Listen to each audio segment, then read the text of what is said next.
Let's talk about the infamous Bathsheba Sherman, the alleged spirit haunting the Perron family. While buried in a nearby cemetery and lived a long life, local legend painted her as a witch, and the story stuck. After they moved out in 1980, you've seen the movie.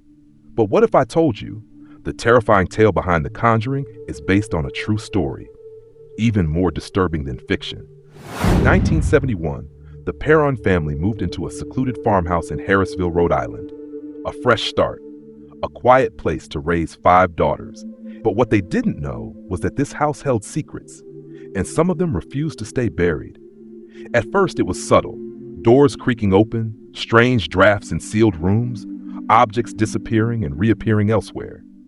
Carolyn, the mother, noticed the worst of it: bruises forming overnight, clocks stopping at exactly 3:07 a.m., whispers echoing through empty halls.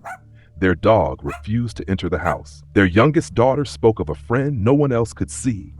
And then, the spirits made themselves known. The family began to experience terrifying encounters. They saw shadowy figures in the hallways, felt cold hands grip their shoulders in the dead of night, and heard a woman crying from the basement. Carolyn believed the house was cursed, that something evil lived there. Desperate and afraid, she reached out to famed paranormal investigators Ed and Lorraine Warren. The Warrens believed the house was haunted by the spirit of a woman named Bathsheba Sherman. According to legend, Bathsheba was accused of witchcraft in the 1800s and allegedly sacrificed her own infant to the devil. The records are murky.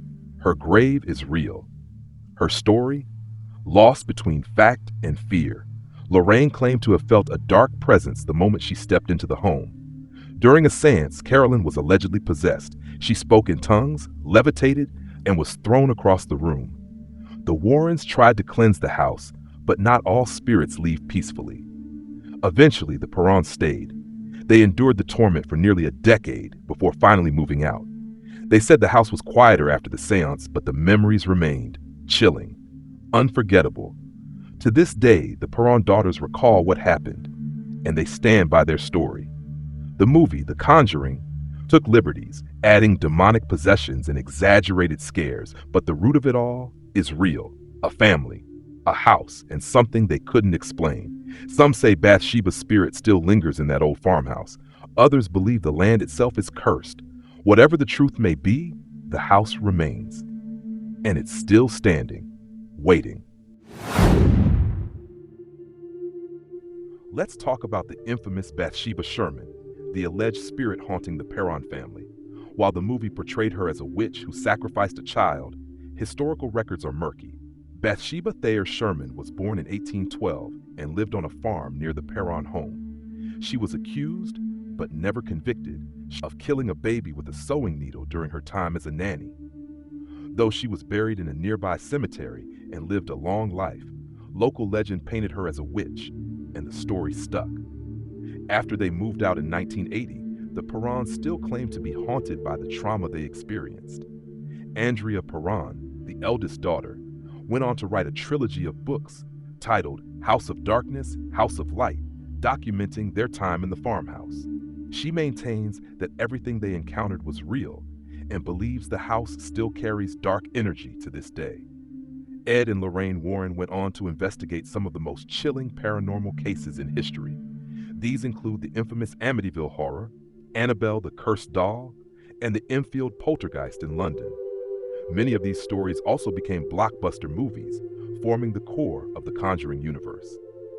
Today, the real Conjuring house still stands and is privately owned. The current owners have opened it to paranormal investigators, and it's now a well-known haunted tourism hotspot. Ghost hunting teams have reported cold spots, disembodied voices, and unexplainable footsteps. Despite skepticism, people from around the world visit the house each year, hoping to experience the unexplainable themselves. So, was it all just a haunted imagination fueled by fear and folklore, or is there really something dark lurking in that old Rhode Island farmhouse? Let me know in the comments. Would you dare spend a night in the real Conjuring house?